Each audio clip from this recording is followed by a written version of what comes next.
ನಾರಾಯಣಂ ನಮಸ್ಕೃತ್ಯ ನರಂ ಚೈವ ನರೋತ್ತಮಂ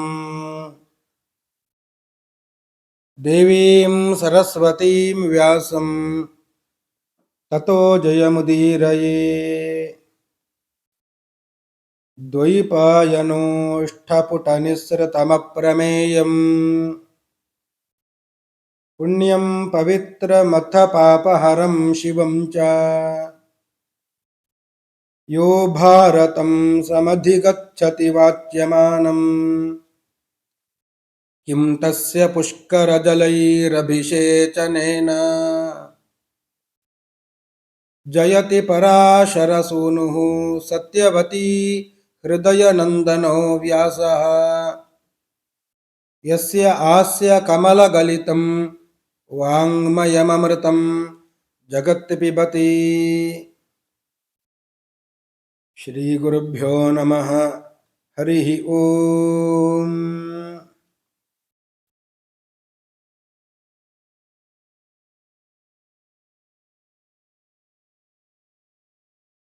ಧರ್ಮರಾಜ ಭೀಷ್ಮರಲ್ಲಿ ಕುರಿತು ಪಿತೃಗಳ ಬಗ್ಗೆ ಪ್ರಶ್ನೆಯನ್ನ ಮಾಡ್ತಾ ಇದ್ದಾನೆ. ಭೀಷ್ಮರು ಪಿತೃಗಳ ಬಗ್ಗೆ ಮಾರ್ಕಂಡೇಯರಲ್ಲಿ ಕೇಳಿದ್ದಾರೆ. ಮಾರ್ಕಂಡೇಯರು ತಾನು ಸನತ್ ಕುಮಾರರಲ್ಲಿ ಕೇಳಿ ತಿಳಿದುಕೊಂಡ ವಿಷಯವನ್ನೆಲ್ಲ ಹೇಳ್ತಾ ಇದ್ದಾರೆ. ಪಿತೃಗಳ ಉತ್ಪತ್ತಿ, ಪಿತೃಗಳು ದೇವತೆಗಳು ಯಾರು,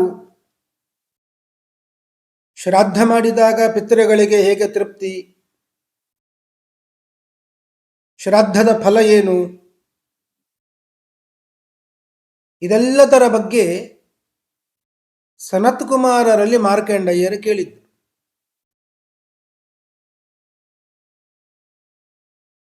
ಸನತ್ ಕುಮಾರರು ಪಿತೃಗಳು ಯಾರು, ಪಿತೃದೇವತೆಗಳು ಯಾರು, ಇದೆಲ್ಲವನ್ನು ಕೂಡ ಹೇಳುತ್ತಾ ಇದ್ದಾರೆ.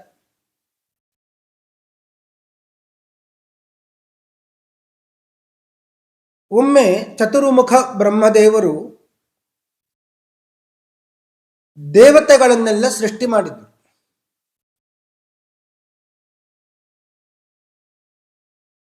ದೇವತೆಗಳಿಗೆ ಆತ್ಮಾರಾಧನೆಯನ್ನ ಮಾಡಿ ಅಂತ ಉಪದೇಶ ಮಾಡಿದ್ರು, ಜ್ಞಾನೋಪದೇಶವನ್ನ ಮಾಡಿದ್ರು. ಈ ದೇವತೆಗಳು ಏನು ಮಾಡಿದ್ರು, ಆತ್ಮನನ್ನ ಉಪದೇಶ ಮಾಡಿದ್ಲಿಕ್ಕೆ ಹೇಳಿದ್ರು ಬ್ರಹ್ಮದೇವರು. ಆದ್ದರಿಂದ ತಮ್ಮನ್ನ ತಾವೇ ಪೂಜೆ ಮಾಡಲಿಕ್ಕೆ ಪ್ರಾರಂಭ ಮಾಡಿಕೊಂಡ್ರು.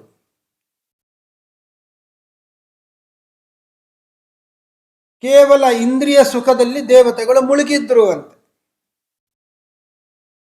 ದೇವಾನ್ ಅಸೃದತ ಬ್ರಹ್ಮ ಮಾಂ ಯಕ್ಷ್ಯಂತೀತಿ ಭಾರ್ಗವ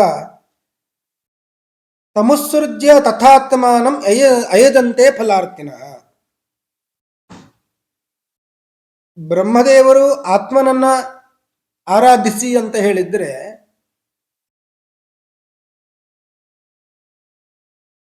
ಇಂದ್ರಿಯ ಸುಖ ಫಲ ಅಪೇಕ್ಷಿಗಳಾಗಿ ದೇವತೆಗಳು ತಮ್ಮನ್ನೇ ಆರಾಧಿಸತೊಡಗಿದ್ರು.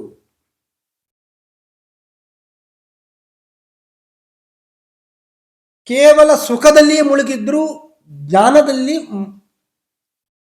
ಮುಖ ಮಾಡಲಿಲ್ಲ.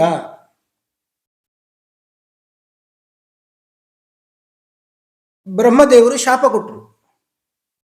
ಆತ್ಮಾರಾಧನೆ ಅಂದರೆ ಏನು? ಎಲ್ಲ ಜೀವಾತ್ಮರ ಒಳಗೆ ಇರುವ ಪರಮಾತ್ಮನ ಆ ಉಪಾಸನೆ ಮಾಡಿ ಅಂತ ಬ್ರಹ್ಮದೇವರು ಹೇಳಿ.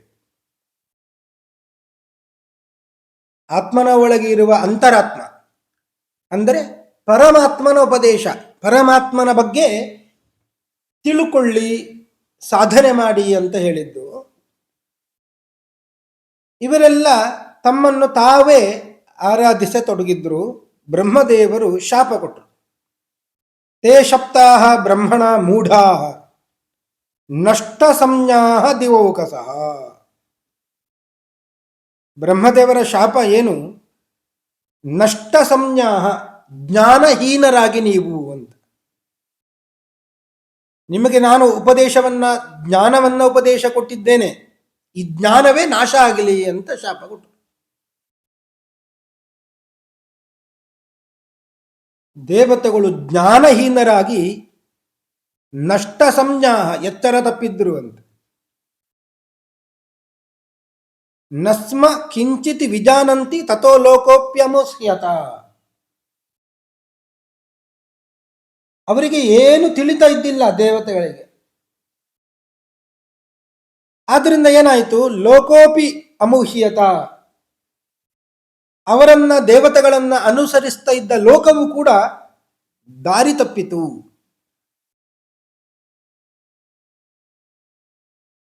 ದೇವತೆಗಳಿಗೆ ಗೊತ್ತಾಯಿತು ನಾವು ಮಾಡಿದ್ದು ತಪ್ಪಾಯಿತು ಅಂತ. ಮತ್ತೆ ಬ್ರಹ್ಮದೇವರಲ್ಲಿಗೆ ಹೋಗಿ ಕ್ಷಮೆ ಕೇಳಿತು.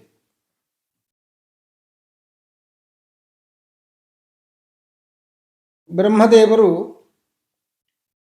ಅವರಿಗೆ ಸ್ವಲ್ಪ ಕರುಣೆ ಉಂಟಾಯಿತು.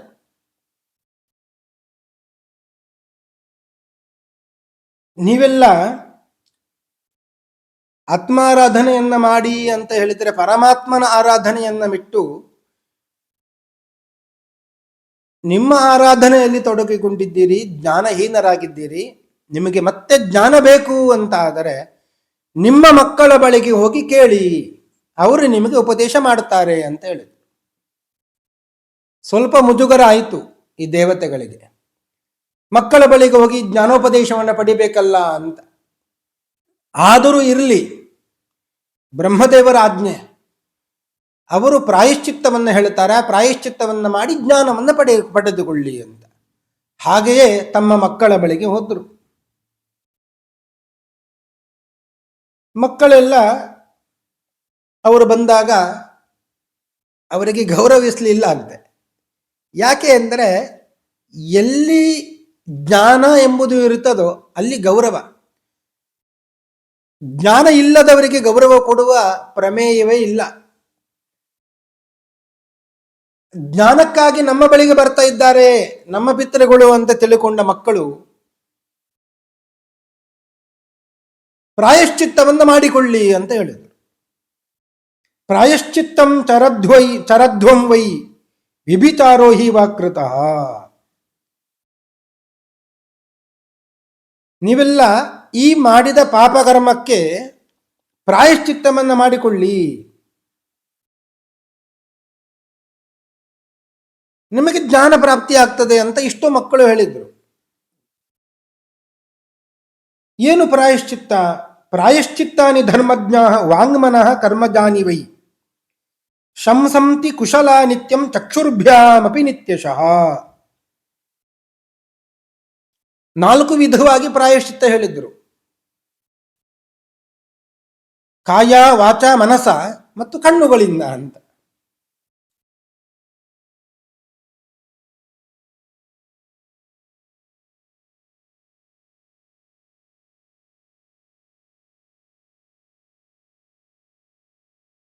ಮಾತುಗಳಿಂದ ತಪ್ಪಾಯಿತು ಅಂತ ಗಟ್ಟಿಯಾಗಿ ಹೇಳಬೇಕು,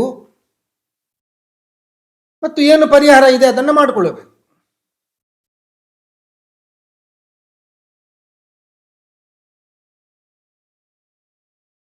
ಹಾಗೆಯೇ ಮನಸ್ಸಿನಲ್ಲಿ ನೊಂದುಕೊಳ್ಳಬೇಕು, ಮತ್ತೆ ಕಟ್ಟೆಚ್ಚರದಿಂದ ಮುಂದುವರಿಬೇಕು. ಇನ್ನು ಭಗವಂತನ ಸೇವೆಯನ್ನ ಮಾಡಬೇಕು, ಪರೋಪಕಾರ ಮೊದಲಾದವುಗಳನ್ನೆಲ್ಲ ಮಾಡಬೇಕು. ಕಾಯ, ವಾಚ, ಮನಸ ಅಂತ. ಇನ್ನೊಂದು ಚಕ್ಷುರ್ಭ್ಯಾಮಪಿ ನಿತ್ಯಶಃ, ಕಣ್ಣುಗಳಿಂದ ಕೂಡ ಪ್ರಾಯಶ್ಚಿತ್ತ. ಏನು ಕಣ್ಣುಗಳಿಂದ ಪ್ರಾಯಶ್ಚಿತ್ತ ಅಂದರೆ ಭರ್ಜರಿ ದಾನ ಧರ್ಮಾದಿಗಳನ್ನ ಮಾಡಬೇಕು ಅಂತ. ಒಳ್ಳೆಯವರಿಗೆ, ಯೋಗ್ಯರಿಗೆ ದಾನ ಧರ್ಮಗಳನ್ನು ಮಾಡುವಂಥದ್ದು, ಅರ್ಥಾತ್ ತಪಸ್ವಿಗಳಿಗೆ ಸಂತೋಷವನ್ನು ಉಂಟು ಮಾಡುವಂಥದ್ದು. ಮಾತ್ರವಲ್ಲ, ಕಣ್ಣಿನಿಂದ ಭಗವಂತನನ್ನು ನೋಡಬೇಕು, ತೀರ್ಥಯಾತ್ರಾದಿಗಳನ್ನು ಮಾಡಿ ಭಗವಂತನನ್ನು ನೋಡಬೇಕು. ಹೀಗೆ ಮಾಡಿದರೆ ಇದು ಪ್ರಾಯಶ್ಚಿತ್ತ ಆಗ್ತದೆ, ಜ್ಞಾನ ಬರ್ತದೆ ಅಂತ ಹೇಳಿದಾಗ ಈ ದೇವತೆಗಳು ಮಕ್ಕಳು ಹೇಳಿದಂತೆ ಪ್ರಾಯಶ್ಚಿತ್ತವನ್ನೆಲ್ಲ ಮಾಡಿಕೊಂಡ್ರು, ಕಾಯ ವಾಚ ಮನಸ್ಸ ಚಕ್ಷುಗಳಿಂದ. ಮತ್ತೆ ಮಕ್ಕಳ ಬಳಿಗೆ ಬಂದರು. ಪ್ರಾಯಶ್ಚಿತ್ತವನ್ನ ನೀವು ತಿಳಿಸಿದ್ದೀರಿ, ಜ್ಞಾನಹೀನರಾಗಿದ್ದೇವೆ,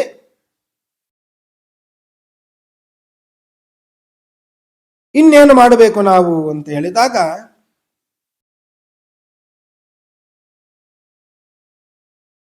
ಮಕ್ಕಳು ಹೇಳುವ ಮಾತು, ಗಮ್ಯಂತಾಂ ಪುತ್ರಕಾಶ್ಚೇತಿ ಪುತ್ರೈರುಕ್ತಾಶ್ಚ ತೇತದ. ಪುತ್ರಕಾಹ ಅಂತ ಹೇಳಿದ್ರು ಮಕ್ಕಳೆಲ್ಲ. ಪಿತೃಗಳಿಗೆ, ತಂದೆಯಂದರಿಗೆ ಮಕ್ಕಳು ಹೇಳಿದ್ದು ಏನು? ಮಕ್ಕಳೇ, ಹೋಗಿ ಬನ್ನಿ, ಸಾಕು, ಇಷ್ಟು ಪ್ರಾಯಶ್ಚಿತ್ತ ಮಾಡಿದ್ದೀರಿ, ನಿಮಗೆ ಇನ್ನು ಜ್ಞಾನ ಬರುತ್ತದೆ.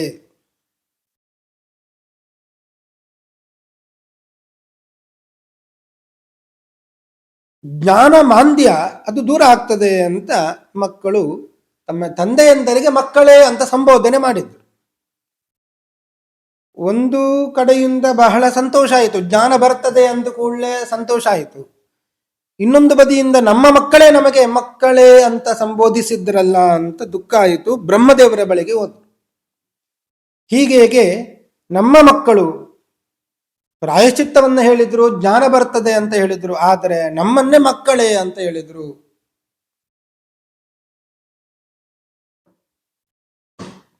ಬಹಳ ದುಃಖ ಆಗಿದೆ, ನಮಗೆ ಕೋಪ ಬಂದಿದೆ ಅಂತ ಎಲ್ಲ ಹೇಳಿದ್ರು. ಆಗ ಬ್ರಹ್ಮದೇವರು ಹೇಳುತ್ತಾರೆ, ಅವರು ಹೇಳಿದ್ದು ಸರಿಯಾಗಿ ಇದೆ, ನಿಮ್ಮನ್ನ ಮಕ್ಕಳು ಅಂತ ಹೇಳಿದ್ದು ಸರಿಯಾಗಿಯೇ ಇದೆ. ಯಾಕೆ ಅಂದರೆ ಅವರು ನಿಮಗೆ ಜ್ಞಾನೋಪದೇಶವನ್ನು ಮಾಡಿದ್ದಾರೆ. ಆದ್ದರಿಂದ ಯಾರು ಜ್ಞಾನೋಪದೇಶವನ್ನು ಮಾಡ್ತಾರೆ ಅವರು ಪಿತೃಗಳು. ಆದ್ದರಿಂದ ನಿಮ್ಮನ್ನ ಅವರ ಮಕ್ಕಳೇ ಅಂತಿದ್ದರಿಂದ ಅವರು ಪಿತೃಗಳು. ಯಾಕೆ? ಜ್ಞಾನವನ್ನ ಉಪದೇಶ ಮಾಡಿದ್ದಾರೆ. ಸರಿ, ನೀವು ಕೂಡ ಅವರಿಗೆ ಪಿತೃಗಳೇ. ಯಾಕೆ? ಯೂಯಂ ಶರೀರ ಕರ್ತಾರಹ, ನೀವು ಶರೀರವನ್ನು ಕೊಟ್ಟಿದ್ದೀರಿ, ಜನ್ಮ ಕೊಟ್ಟಿದ್ದೀರಿ ನೀವು, ಅದರಿಂದ ನೀವು ಕೂಡ ಪಿತೃಗಳು. ಯೂಯಂ ಶರೀರಕರ್ತಾರಹ ತೇಷಾಂ ದೇವ ಭವಿಷ್ಯತ, ನೀವು ಶರೀರವನ್ನು ಕೊಟ್ಟಿದ್ದರಿಂದ ಅವರಿಗೆ ನೀವು ಪಿತೃಗಳು. ಇನ್ನು ನಿಮ್ಮ ಮಕ್ಕಳು ನಿಮಗೆ ಜ್ಞಾನವನ್ನು ಉಪದೇಶ ಮಾಡಿದ್ರಿಂದ ಆ ಮಕ್ಕಳು ನಿಮಗೆ ಪಿತೃಗಳು. ತೇತು ಜ್ಞಾನ ಪ್ರದಾತಾರಹ ಪಿತರೋವೋ ನ ಸಂಶಯ.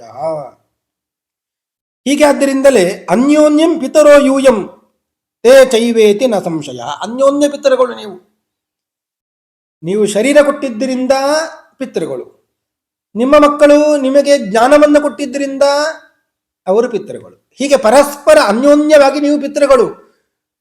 ನಿಮಗೆ ಮಾತ್ರ ಅಲ್ಲ, ಇಡೀ ಲೋಕಕ್ಕೆ ನೀವು ಪಿತೃಗಳು.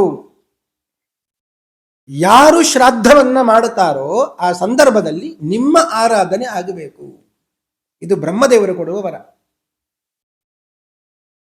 ಆಗಲೇ ಅವರು ಮಾಡಿದ ಶ್ರಾದ್ದ ಅದು ಸಾರ್ಥಕವಾಗ್ತದೆ. ಲೌಕಿಕವಾದಂತಹ ಪಿತೃಪಿತಾಮಹ ಪ್ರಪಿತಾಮಹರನ್ನ ಉದ್ದೇಶ ಮಾಡಿಕೊಂಡು ಪಿಂಡ ಪ್ರದಾನ ಮಾಡಿ ದಾನ ಧರ್ಮಾದಿಗಳನ್ನು ಮಾಡಿದಾಗ ಪಿತೃದೇವತೆಗಳು ಪ್ರೀತರಾಗ್ತಾರೆ. ಆ ಪಿತೃದೇವತೆಗಳು ಎಲ್ಲಿ ಯಾವ ಯೋನಿಯಲ್ಲಿ ಈ ಪಿತೃಗಳು ಹುಟ್ಟಿದ್ದಾರೋ ಅವರಿಗೆ ತಲುಪಿಸುವ ಕಾರ್ಯವನ್ನು ಮಾಡುತ್ತಾರೆ. ಆಗ ಶ್ರದ್ಧೆ ಸಂಪೂರ್ಣ ಆಗ್ತದೆ. ಆದ್ದರಿಂದಲೇ ದೇವತೆಗಳಿಗೂ ನೀವು ಪಿತೃಗಳಾಗಿ ಅಂತ ಬ್ರಹ್ಮದೇವರ ವರ. ಶ್ರಾದ್ದಾನಿ ಪುಷ್ಟಿಕಾಮಾಶ್ಚ ಯೇ ಕರಿಷ್ಯಂತಿ ಮಾನವಾಃ ತೇಭ್ಯಃ ಪುಷ್ಟಿಂ ಪ್ರದಾಶ್ಚೈವ ದಾಸ್ಯಂತಿ ಪಿತರಃ ಸದಾ. ಯಾರು ಶ್ರಾದ್ದವನ್ನೆಲ್ಲ ಮಾಡ್ತಾರ ಸಂದರ್ಭದಲ್ಲಿ ಫಲವನ್ನು ಕೊಡುವವರು ಇದೇ ಪಿತೃದೇವತೆಗಳು. ಆದ್ದರಿಂದ ಸ್ವರ್ಗದಲ್ಲಿ ಇದ್ದ ಪಿತೃಗಳು ಏನೋ ಫಲವನ್ನು ಕೊಡಬಹುದು, ನರಕದಲ್ಲಿ ನಮ್ಮ ಪಿತೃಗಳು ಹೋಗಿ ಬಿದ್ದಿದ್ದರೆ ಪಾಪವನ್ನು ಮಾಡಿ ಅವರು ಹೇಗೆ ಫಲವನ್ನು ಕೊಡುತ್ತಾರೆ ಎಂಬ ಸಂಶಯ ಇಲ್ಲ. ನಾವು ಉದ್ದೇಶ ಮಾಡಿಕೊಂಡು ಮಾಡುವುದು ನಮ್ಮ ಪಿತೃಗಳನ್ನೇ, ಲೌಕಿಕ ಪಿತೃಗಳನ್ನು. ಆದರೆ ಫಲವನ್ನು ಕೊಡುವವರು ಪಿತೃದೇವತೆಗಳು. ಆದ್ದರಿಂದಲೇ ಮೊದಲು ಪಿತೃದೇವತೆಗಳನ್ನು ಆರಾಧನೆ ಮಾಡಿ ಮತ್ತೆ ಪಿಂಡ ಪ್ರದಾನವನ್ನು ಮಾಡಬೇಕು.